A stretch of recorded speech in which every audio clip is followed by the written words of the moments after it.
Nongeye kubasuhuza kandi mbifuriza ibihe byiza mwe mudahema kudukurikira umunsi ku munsi hano kuri Mbarusha Mining TV ku makuru ya mining zigiye zitandukanye tugenda tubagezaho umunsi ku munsi. Uyu munsi ni itariki 29 z'ukwezi kwa 10 umwaka wa 2025.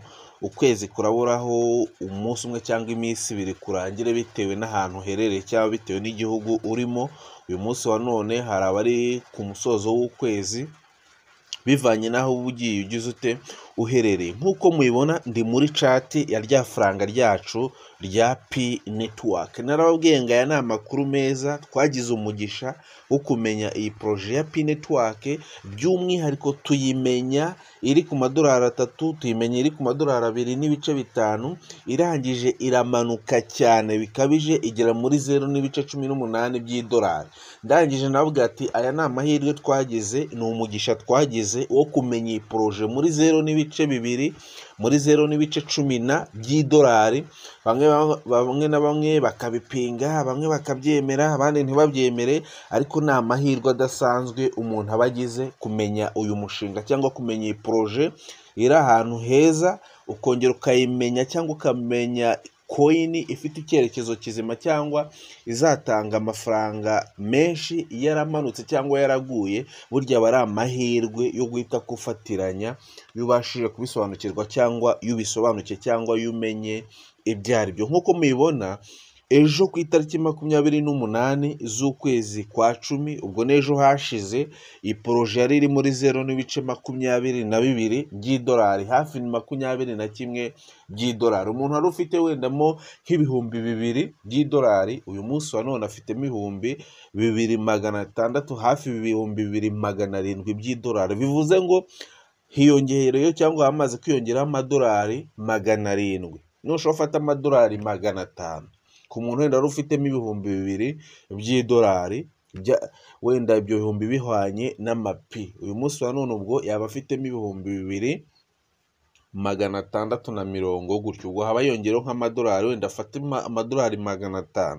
Amadolari 500 ni ibihumbi nka 780 gutyo by'amanyarwanda, biba byiyongereyeho umunsi umwe. Hari igihe dukunda kubabwira ibintu rimwe na rimwe abantu bakabipinga bakabica amazi, kandi mu by'ukuri aba ari ukuri. Uzacunga njye hano kuri Mbarusha Mining TV nta makuru y'ibihuhangira cyangwa ibintu by'ibikabyo bya danje. Ngiye nkwereka ibintu biriho bya nyabyo biririyo ushobora gukora bikakubyaza ukabibonamo inyungu cyangwa ukabonamo amafaranga. Nk'umuntu wenda wa profise agahita yigurira nk'udupi 1000 akatugura nk'amadolari 180, mu gihe ari muri 0.18 gutyo by'idolari, kandi yagiyemo yinatindamo no muri 0.2, wenda ubwo yaba ari amadolari 200 pi 1000.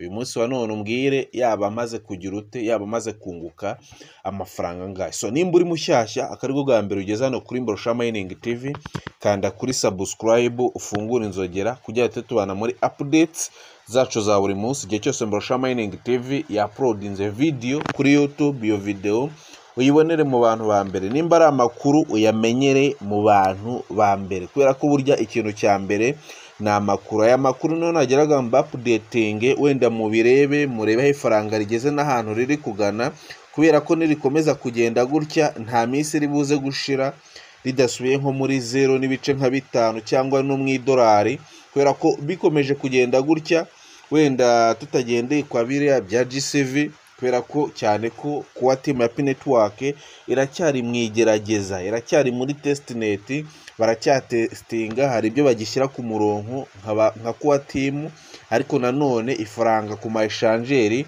riba riri kugenda rigira ute rimanuka rizamuka. Rero nibikomeza kugenda gutya ndakubwiza ukuri ko mu mezi 2 iri faranga risubiye mu idolari. Ubwo mba mvuze ibintu byinshi iyo mvuze ngo mu mezi 2 cyangwa riraba rigeze mu idolari, kandi ukaba uri kuribona muri 0.26 by'idolari. Ubwo icyo gukora ni wowe ukizi, nimba kuko ushaka amafaranga cyangwa nimba ushaka kubyaza internet umusaruro cyangwa nimba ushaka kwiboneramo iby'umumaro. Ngaye nguko rero turi kumwe, duhurire mu bindi biganiro.